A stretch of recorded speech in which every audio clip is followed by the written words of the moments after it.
வணக்கம்ங்க. என் பேரு பாரதிராஜா, மக்கள் அதிகார கழகம். நான் சிவகிரி தாலுகா, தென்காசி மாவட்டம், தேவைப்பண்டம் பஞ்சாயத்துல நியாய விலை கடை எண் ARS 9FA0009P9 அப்படிங்கிற கடையில நிக்கிறோமுங்க. இங்க ஏற்கனவே இந்த மாசத்துல நிறைய விடுமுறை நாட்கள் போயிருச்சு. கொஞ்ச நாள் தான் இருக்குது. இதுல எத்தனை கடை மொத்தம்? 1500 ரேஷன்தாரர்கள் இருக்காங்க. இந்த குறைஞ்ச நாளுக்குள்ள இத்தனை பேருக்கும் கொடுக்கறதே இந்த ஊழியர்களுக்கு சிரமம். இப்படிப்பட்ட சூழ்நிலையில இப்ப என்ன அப்படின்னா புது சிஸ்டம் ஒண்ணு வச்சிருக்கிறாங்க.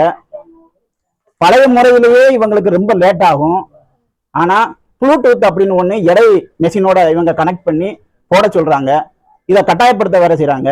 இதன் மூலமா ஒரு கார்டுக்கு இவங்க பொருட்கள் விநியோகம் பண்றது ரொம்ப லேட் ஆகுது, கனெக்ட் ஆக மாட்டேங்குது. இதுல வேற கைரேகை விழ மாட்டேங்குதுன்னு வேற பிரச்சனை. இது மூலம் என்ன அப்படின்னா இந்த ஊழியர்களுக்கு வேலை சுமையை அதிகமாக்கி, அது மட்டும் இல்லாம பாதி ரேஷன்காரர்கள் பொருள்களே வாங்க முடியாம வீட்டுக்கு போற நிலைமை தான் இதுல இருக்குது. மக்களுக்கு மிகவும் சிரமமான ஒரு நிலை தான் இருக்குது. இதை ஊழியர்கள் எவ்வளவு தூரம் சொல்லியும் இதை இப்போதைக்கு நீங்க செய்யுங்க அப்படின்னு அரசு தரப்புல கட்டாயப்படுத்துறாங்க. இந்த மாசத்துல பெரும்பாலான ரேஷன்தாரர்கள், அட்டைதாரர்கள் கண்டிப்பா பொருளை வாங்க முடியாத சூழ்நிலை ஆயிப்போச்சு. இதுல மீதம் என்ன செய்வாங்க? வாங்காதவங்க. ஏற்கனவே ரேஷன் பொருட்கள் வாங்குறதுக்கு வீட்டுல ஒரு ஆள் எவ்வளவு கஷ்டப்பட்டாலும் சரி, எவ்வளவு வேலை சுமை இருந்தாலும் சரி, இதுக்கு ஒரு நாள் லீவு போட்டு விடுமுறை போட்டு வாங்க வேண்டியிருக்கு. 3 நாள் தொடர்ந்து இந்த ரேஷன் கடையில காத்து கிடந்து பொருளே வாங்க முடியாம போற சூழ்நிலை இருக்குதுங்க.